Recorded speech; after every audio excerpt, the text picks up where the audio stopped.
কক্সবাজারের সমুদ্র উপকূল ঘেঁষা নাজিরার টেক এখন দেশের বৃহত্তম শুটকি উৎপাদন কেন্দ্রে পরিণত হয়েছে।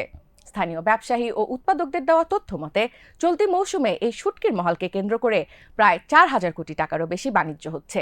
বঙ্গোপসাগরের তীর ঘেঁষে প্রায় 100 একর এলাকা জুড়ে বিস্তৃত এই শুটকির মহলটি উপকূলীয় অর্থনীতিতে পর্যটনের পাশাপাশি এক বিশাল চালিকা শক্তি হিসেবে আবির্ভূত হয়েছে। প্রতি মৌসুমে নাজিরার টেকে 50,000 থেকে 60,000 টন শুটকি উৎপাদিত হয়। গভীর সমুদ্রের ট্রলার এবং উপকূলীয় নৌকা থেকে সংগ্রহ করা মাছ এখানে পরিষ্কার ও প্রক্রিয়াজাত করা হয়।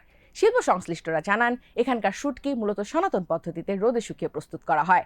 আবহাওয়া অনুকূলে থাকলে মাছ শুকাতে সাধারণত 5 দিনের মতো সময় লাগে। রূপচাঁদা, ছুরি, কোরাল ও চিংড়ি সহ প্রায় 25 প্রজাতির বেশি মাছ এখানে শুটকি করা হয়। উৎপাদকরা জানান, যেসব শুটকিতে লবণ কম বা নেই, উন্নত মানের কারণে বাজারে সেগুলোর চাহিদা ও দাম দুটোই বেশি। নাজিরার টেক শুটকি মহলকে কেন্দ্র করে আবর্তিত হচ্ছে কয়েক লাখ মানুষের জীবন জীবিকা। মাছ ধরা, প্রক্রিয়াজাতকরণ, পরিবহন এবং পাইকারি ব্যবসার সাথে তারা প্রত্যক্ষ ও পরোক্ষভাবে জড়িত।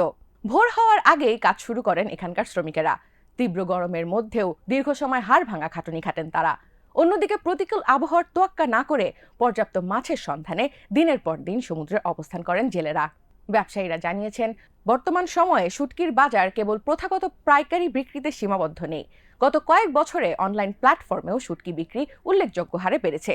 বিশেষ করে পর্যটন মৌসুমে এর চাহিদা থাকে তুঙ্গে। অভ্যন্তরীণ চাহিদার পাশাপাশি নাজিরার টেকের শুটকি এখন বিশ্ববাজারেও নিজের অবস্থান তৈরি করে নিয়েছে।